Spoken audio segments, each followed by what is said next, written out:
All right, in the red, a player from TSL used to be in OU. TSL alive. Very strong player. We saw him used during the GSL Team League. There he is. Code A round of 16 last time.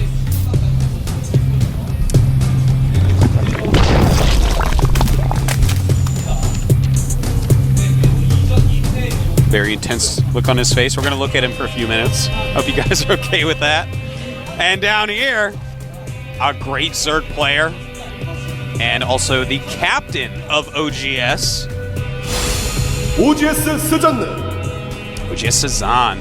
Been a very good high-level Zerg player on the Korean server since early on in the beta. Shown a lot of skill in the GSL thus far. Made it into the round of 8 last time, as you see. And just barely didn't make it out of the up and down matches. Barely lost to Ensnare, and then lost to Czech Prime. Very strong players themselves. And we see he's going to go hatchery first, which is Crevasse. You're always going to see hatchery first. Almost. Yeah, but he chose to go for the lower U one, the one with 6 minerals and 1 gas, instead of the one outside. I mean, it's riskier, but it's better for your economy, especially when you're playing against a Terran. If it's not a mirror matchup, you really need to be ahead of your opponent. But it's kind of funny, he built his supply depot so far in his base, alive. Yeah, it's kind of way off on the side to catch any overlords, I think. But, you know, what you just said was actually something quite interesting. You know, a lot of people just say, oh, look at this expansion I have in my base. This is impossible for anyone to attack. I'll just take this. But, yeah, this is a very long map. And guess what? Your opponent's probably going to do a fast expansion strategy as well. The map is huge. It takes 3.5 days to walk across. Okay, I'm not even joking. Like, they're going to scout each other sometime during Code S on Thursday. So, I mean, taking that outside expansion definitely can be something that's worthwhile. If your opponent proxy raxes, yeah, maybe you die, but other than that, suddenly you have this free third base. You can literally take it instantaneously without any danger, as well as having more mineral patches, more gas at your natural. And you're right, because the Terran went straight for a fast expansion. If the Zerg actually took the risk to take the one outside, he would have been ahead, because the Terran wouldn't push anytime soon. By then, he would have a seizable army to defend, and it would have been so good for him. But he decides to go for the safer one. Yeah, and I mean, taking the safer route sometimes is a great idea. Like, let's say that we see Nesty playing against, you know, Jibby Jobber 502. He's going to probably take that inside one. In fact, he might go pool first and take the inside one. But these two are actually very clearly closely matched. So it's kind of interesting to see the decision-making. But of course, Cezanne, the captain of OGS, going to be a very strong player, has the win to help teach him on the team. Great Code S cert. And that SCV does go down. A couple barracks being made in a factory. Wonder if he's going to go into Hellions, perhaps. He's getting that barracks reactor. This Overlord will probably... Let's see. Ooh. I don't think we should tell him yet, but ooh. Say it with me. Ooh. This is going to be an exciting game. I can't make it sound as good as you. You sound more mysterious when you say it. Oh, well, I'm a mysterious guy. What can I say? 2 factory. Some Zerglings out of Zelnaga Watchtowers. You know, that's a great thing about Zergs people don't really mention a lot. Zerglings cost half a supply and they're very fast. You can take all the Watchtowers pretty easily with them. Look at this drone. Looking for an expansion to go to. And look at that. 2 factories. And I love mech play. Now, this may not necessarily be mech play. This may just be something like we've seen Xenix Beyond do a lot, where it's, yeah, a lot of mech early on, but then it switches over into more bionic. But we do see in the production tab, Blue Flame being made, and we just saw that extra hatchery being made way out in the middle of nowhere. And kind of a funny location. On a lower one again. Oh, and looks like these Zerglings dashing in and out. There's way too many Marines there for them to actually do any damage, though. Well, why do you think he actually went for the single gas one again? Well, I think that that's never going to be scouted, at least. Well, I don't know, because there's a watchtower right there, so that would be a point where when I come out in the map as Terran, I would just send something there anyways. We do see a Bailey Nest being made, but yeah, that's an interesting place. I think... Ah, okay, so He is teching up slowly, getting an evolution chamber, getting a Baneling Nest, but not really concentrating on gas expansions. Maybe we're going to see some just really high economy Baneling aggression. It's interesting. This is so bad for the Zerg player. This push is going to be really strong, especially with Blue Flames coming in. And he doesn't really have much army on the field right now. He doesn't even have roaches to defend the Blue Flame. Yeah, it's going to be kind of brutal. He's going to have to hold the top of the ramp. As you see here, he does have the Spine Crawler. That'll help a lot. He's got to be so careful with these Zerglings, though. The Hellions, they are going to be done. They are done with Blue Flame, in fact. And with those Marines out there as well. Here we go. He's trying to kill off the Marines, and he's going to go ahead and sacrifice the Zerglings for them. Probably a good idea. He's got to kill off as many as possible. But, oh, my God. They just got roasted, toasted, burnt to crisp. And these Hellions, if they go straight in, Kelly, I think that we might be seeing a very quick game here. Hellions do get in. Speedlings coming out.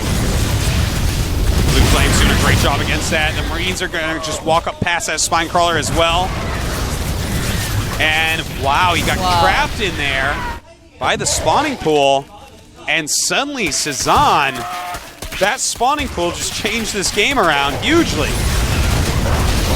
He got a really good surround on all of the Hellions at his base. Now there are a couple more coming in, but that was really good defense. Yeah, I have to say. Uh-oh, we have more Hellions coming up. Can he defend? Oh, and they're showing the players, but the Hellions just snuck through. And it looks like these drones all going down. This is not looking good for Cezanne right now. Needs to pull his drones off. He is down to 20 drones at this point. 19. Zerglings dying left and right.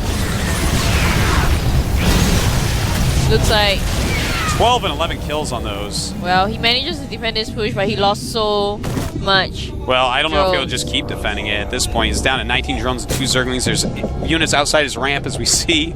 The Queen's desperately waddling over there to block. But at this point, TSL alive, he has a lot. Has an armory up. Yeah, I mean, he's going to have everything. Even if mutas are made, he's going to be able to make, Thors, Marines, you name it, he's got it.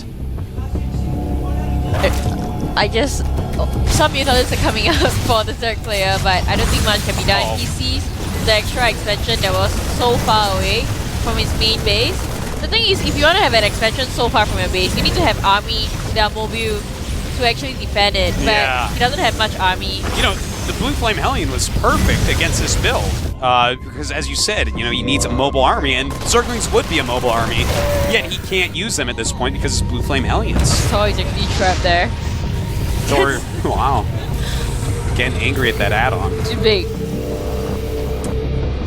Well, he has some mutas out on the field, but it's not going to do a lot of difference because what counters mutas? Tier 1 turn units, Marines! Yeah.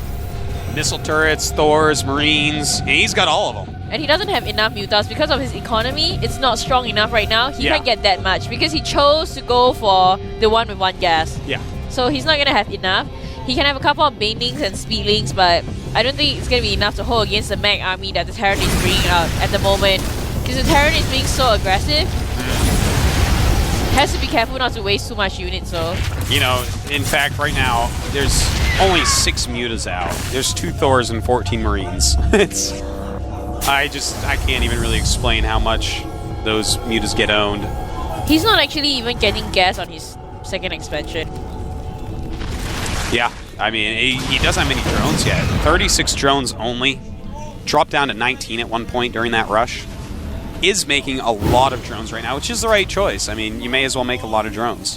Well, we see 2 Medivacs filled up to the brim with Marines and some borrowed Banelings. Baneling landmines, always a good choice. We're gonna keep a lookout for that. Hopefully he does enough damage. Well, he's gonna have to. I mean, if he doesn't get some... I mean, that's a good thing to do right now. He's so far behind, he has to come back somehow. You may as well try to get a bunch of free kills on all his units. A nice scan right there, barely out of range of all the Baneling landmines. Well, he knows that the Zerg player has borrowed because he borrowed his queen earlier. So he's going to be more careful. Yeah, definitely. In fact, he should probably just get a Raven. He's so far ahead. There's really no reason not to. He's getting the second expansion there. He's going to be safe. The Zerg can't really do much damage to him unless he makes a very big mistake. You can see the Zerg is gonna invest into Muta Banelings because he's getting +2 for his land units. Yeah. And, you know, you may as well. I think that from here, I'm surprised he's still making mutas. You know, it's... Oh, good missile turret right there. That's going to show him at least some of the burrowed banelings. And they run away. They're like landmines when you move out, literally. Those Marines have to be careful. He's going to have to use a lot of scans though, so he might as well get a Raven out. Yeah, you know, I think that that's something we're going to see in the future as people get better and better at these large maps and how to play them. Terrans are going to have to start getting a Raven just blindly, being like, okay, you know, I don't want to die to random landmines all over the place. I need that Raven, you know. Should become kind of like the science vessel in StarCraft 1. See these mutas actually starting to do some decent damage. Has +1 on his mutas. At the same time, he is moving out with his Marines and tanks. That is a scary army indeed. Well, he's gonna go for the second expansion of the Zerg player right now. Oh no! Barely walks by those Baneling landmines. Doesn't get in range. Scan sees that they are not any Banelings defending the second expansion of the Zerg player. Oh my. And goodbye hatchery and all drones. That is... Poor Cezanne, you know, he just lost so many drones early on. He's just really not even a player in this game, man. He's trying to come back, but TSL Live is just playing the perfect combination of aggressive and safe. If Cezanne were to actually break through this army at some point, I'd be very, very surprised. And in fact, I like what Cezanne's doing, though. He's making a ton of mutas right now, not really concentrating too much on Banelings. He's just... I think he's probably going to go into counterattack mode pretty quickly here. I don't even think all these Banelings are going to make a difference right now. Yeah. It's not really looking like it. Alive playing a pretty Here comes the safe counterattack. Now this counterattack, if he joins up all his Mutalisks, may be quite good, because most of the Marines are in the center of the map still. By the way, 120 supply for Cezanne, 175 for Alive. Ouch. Even as a Zerg player, you have to kind of make sure you have higher supply than your Terran opponent. Catches a Baneling bombs that are borrowed in. He's just being so careful, just as he should be. The Zerg is definitely going to go for the counter-attack right now because he knows that he can't fight this Terran army that's coming. Sees a borrowed Banelings, kills the 3 of them. Gonna see the expansion, gonna take this down. Well, you know, he hasn't reinforced this army at all yet. So if Cezanne makes a ton of Banelings right now, he may be able to break it. He does have a lot of mutas, but it looks like he's coming too quick. A ton of Banelings are being morphed, but will he get them up in time? The Marine's very nearby. Loses his fire. Not gonna back up. Oh, gonna kill off some siege tanks. Uh-oh. Spreading out before the Banelings. No Baneling speed. And GG. Looks like Alive gonna take that first game relatively easily after that Blue Flame Hellion Rush. I think Cezanne kind of got slightly outplayed over there. Alive did really well. He did a very strong early aggression. Cezanne is definitely feeling the pressure here. Yeah.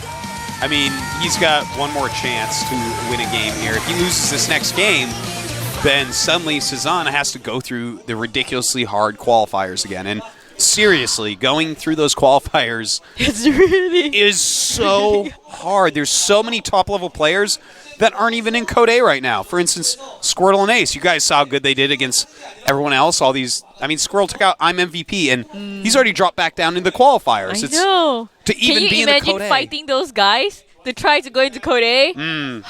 So hard. That is so hard. So, I mean, there's a ton of pressure on Cezanne. If you fall out of Code A, I mean, if you're in Code A, maybe you'll keep it, maybe you won't. But, I mean, you're on TV playing your games, you're making money, you know, you're being famous. But then when you drop down, I mean, you got ST Bomber, you got Ace, you got Squirtle, you got Moon just fell down, you got Moonglade just fell down, Hey Pro. These are some many huge good names. players. So, we're getting on Zelnaga.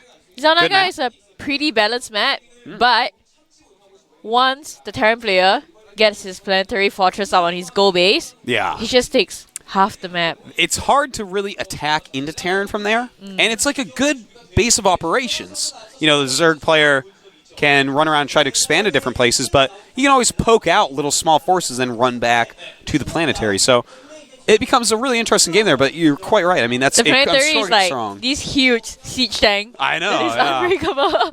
It truly is that. I mean, if you want to kill that thing, you need to Xenio that thing, man. Just like 70 Banelings at it or something. So it looks like it is time. The game is starting. I'm excited. Are you excited, Kelly? Yes. It's time. Let's go.